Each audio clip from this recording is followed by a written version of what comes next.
Welcome to Exploring the Mystical Side of Life with your host, Linda Lang. This is Linda Lang from ThoughtChange.com. As an energy healer and a personal transformation specialist, I'm always interested in finding new ways to work with energy that can assist people in their transformational journey.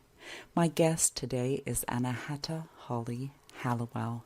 She is a spiritual channel to anchor the new energies into the earth plane.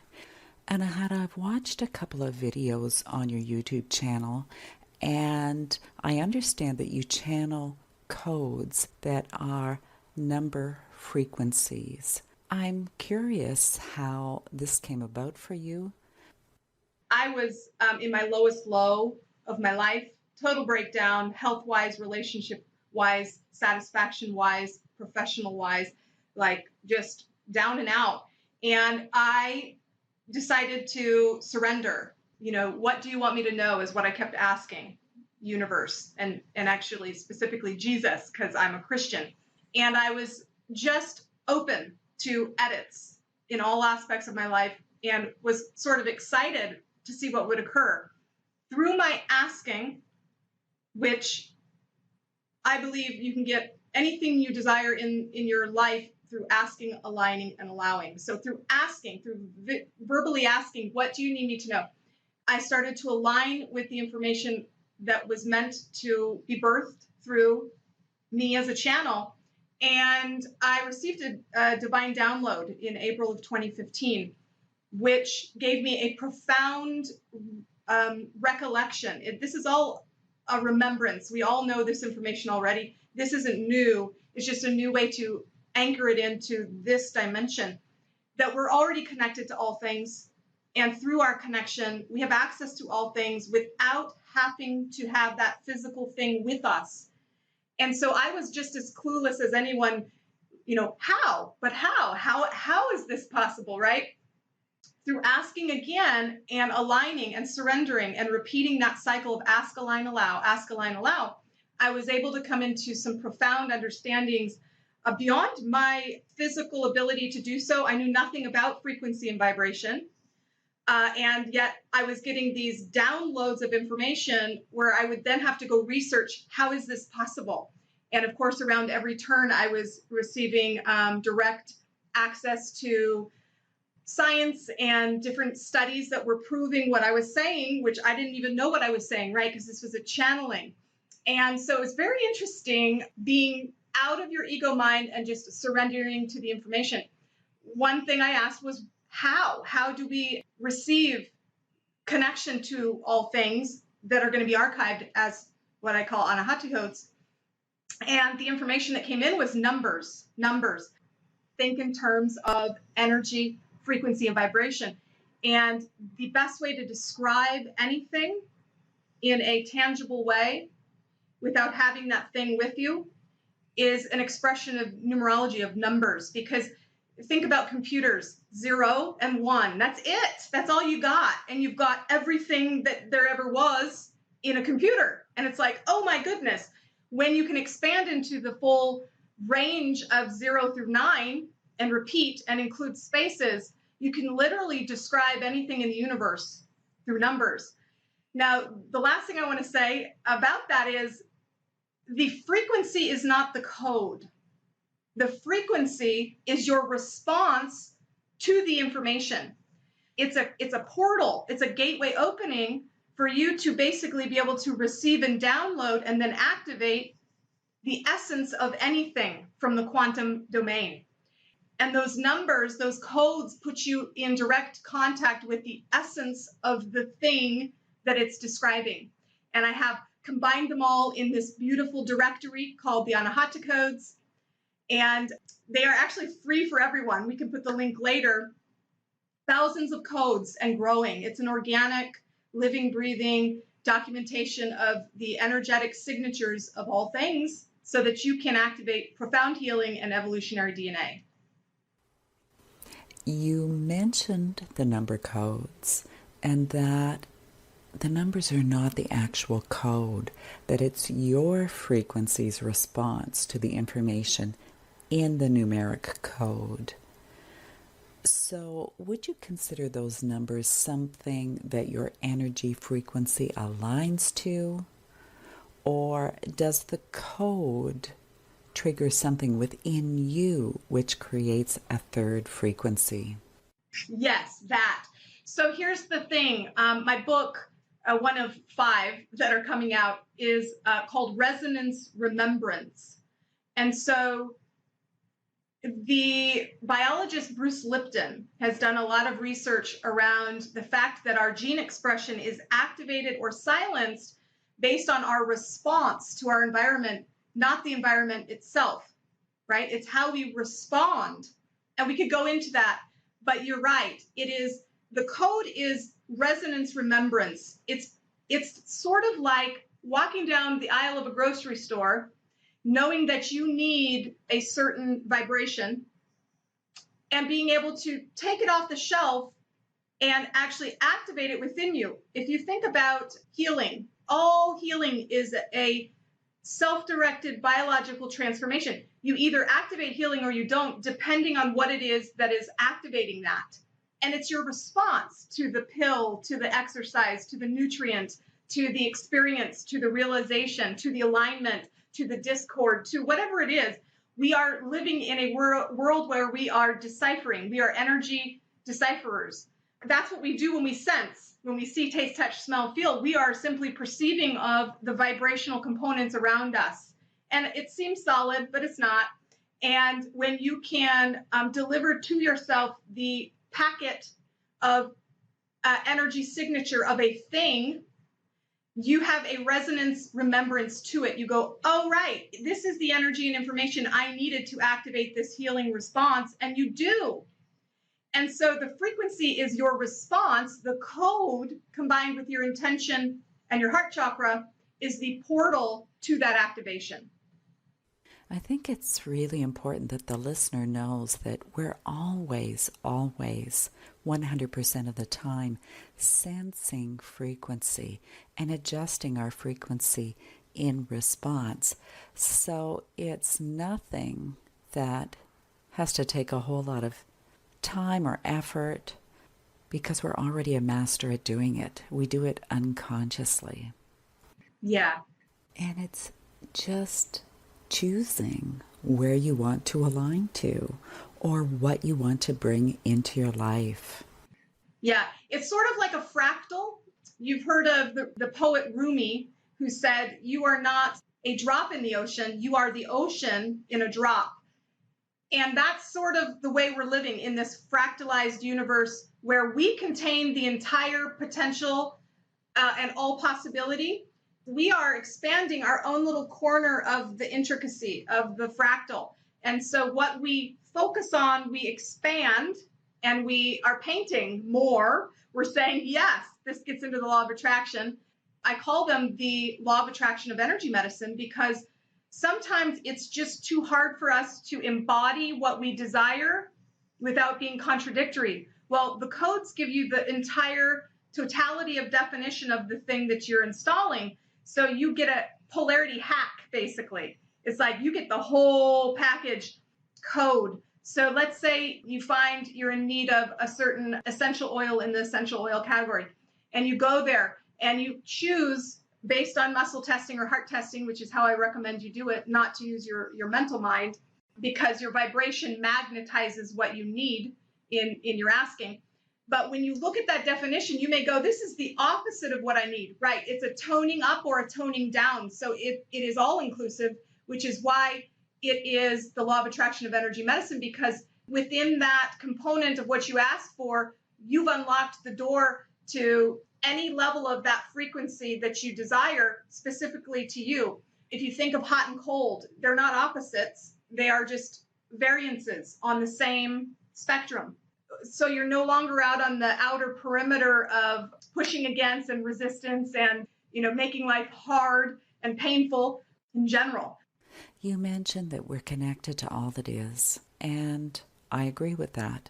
And like you, I think that We have access to all that is, and that when you think of a person or a place, there's a part of your consciousness that actually connects with that person or that place. And because we're so much more than our physical body, there are energetic pathways, if you like, that we can access to influence various levels of our being and our experience. Yeah. So you work with the codes as a way to strengthen the connection to the things that people want to have more of in their life. Is that correct? You got it. And if you want to think about our unity as entanglement, they've done studies, if you look up entanglement in quantum physics, where they separated twin atoms 14 miles apart. And they found that since they were already connected, no matter how far apart they put them physically, they were still connected. There was no time that passed between one and the other in terms of changes that they were making. Like if they would make a change to this one, that change wouldn't happen after the speed of light, which is time. It happened at the same moment, which means we are entangled with whatever we were unified with or created with. Well, we are all part of the one that started it all and expanded. And so we are the ocean in a drop. We have the entire pattern, not only of what has manifested, but the potential as well. And so as a fractal, when you have access to resonance remembrance, you have the ability to then zoom in and out of the aspect that you are desiring to activate dynamic self-healing through that response, through that wisdom, through that knowledge. Now, with your mental mind, you wouldn't necessarily know you need it. And this is where the beauty of the codes come in, because it is arranged in a grid structure of rows and columns. And so you don't know what's in A7 row 48. Neither do I. And so the point is you magnetize through the medicine of what is in that definition, the precise code you need for any concern or desire. You actually activate that reality through being able to zoom in on that vibrational signature as if it is so, which is a requirement. You have to be a match to what you experience. So you're a match suddenly. You're a match. And I'll never forget, a gal came up with about 12 issues ranging from physical to mental to emotional to spiritual, and wanted one code to solve it all. And I thought, oh goodness, here we go. And boy, she chose a crystal, and we were reading and we were both laughing and crying at the same time, because it was literally verbatim. Every single thing she had voiced as a concern was addressed within this one definition. And I used to think, oh man, this is just only I'm able to do this. And so I'm going to have to do a lot of sessions for people. No, anyone can do this. And I've taught people how to tap into the row and column they need. It's very, very simple. It's effortless. It's accurate 100% of the time. It would be rare to get an answer that was valid, half the time. Every time a code is pulled, you can understand why that it arose in response to the asking that you just requested, which is the first step, ask. And for the listeners who may be new to the Anahata Codes, how would they start to work with them? I would recommend following me on YouTube, because I do weekly code pulls for the collective. And that way you'll get an alert every Sunday for the video for the code of the week. And that will give you sort of a bite-sized, digestible way to integrate the wisdom of the codes and to begin to see it showing up in your daily life. In addition, if you go to www.anahatacodes.com, you can download the entire modality, including a guide. And so you can dive in and start pulling codes if you desire, if that's where you want to go to get experience with them. There are so many people on the earth right now that aren't anywhere near living their life in the way that they would like. So for those people who are struggling, is it really as simple as saying or aligning to a code? And could these codes align your energy to receive more blessings or health or peace or prosperity? We magnetize in different ways. We magnetize not just from this center point of now, which is all that exists, but we magnetize from our past, which we're recreating and pulling into the future, and our future, which we're usually anxious about. So most of us are commanding from a state of fear and limitation versus optimism and expansion. You know, what happened that you wish didn't happen and what could happen that you don't want to have happen. So past, present, future, all embodying mind, body, soul, partnering with life by remapping your outdated limiting belief structures that are magnetizing confusing patterns that you aren't even aware of consciously, living in the now, the eternal now moment, making conscious choices from an aspect of optimism and hope and joy and expectation as if it is so, and then branching into what do I desire beyond what I'm experiencing, and how can I open up those gateways and just gracefully walk through that door, purpose, of potential, of expansion, of contribution, of fulfillment. How do people go about using them? Do they repeat the code throughout the day? No. So it's ask, align, allow. You ask which code you need based on your concern or desire. You align, you understand what that thing will provide to you through looking at the definition, and you just do a Google search or any type of research you'd like to understand what the thing is that you chose. You install the code, which is very easy to do. You say the code 7 times and put your hands on your heart and confirm that it is so. And then you just allow. You let the universe coordinate and activate those dynamic responses automatically. You're already built to find the path of least resistance, right? And so you just ask, align, allow, and suddenly you will get healings, ahas, miraculous moments, things that come through to show you what you just installed. Then you're witnessing a new reality. A lot of us don't believe what it is we hope for until we see it. Well, that's backwards, and you'll be waiting forever. But with the code, you install and you allow, and suddenly you see these things coming to you. It's that recognition, allowance, and then magnetism, which proves it to you. And if you can savor that, you can truly begin to step into your mastery as a frequency alchemist and learn how to respond to your environment in a way that confirms and strengthens the patterns you desire, while letting go of and just allowing those that don't serve you to dissipate into unmanifest. They won't be there anymore. It's truly an amazing journey. It's almost like the earth itself is a multidimensional place. They say that if something is not in your belief system, you won't even have awareness of it. Or you won't even see something that might be right in front of your face. But it's because it's not on the same level that you are experiencing your life. So are the codes a way of changing the level of frequency that you're aware of? It is. And in a visceral way, because instead of hoping or striving or thinking you have to achieve, it's a remembrance of what already is. And so it's instantaneous because you're not hoping for or praying that this will occur. It's already occurred. You just need to remember and activate that reality.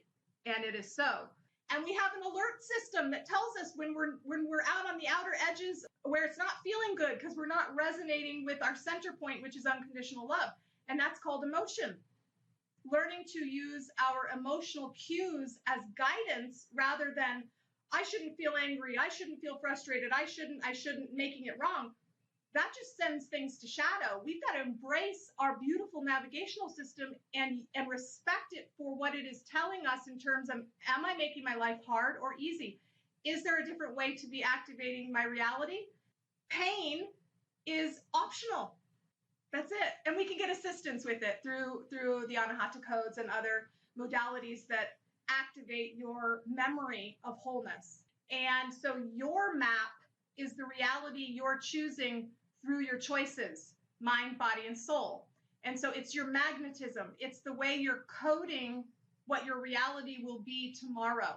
And it's your belief structures, and it's your responses, and it's your intention, past, present, and future.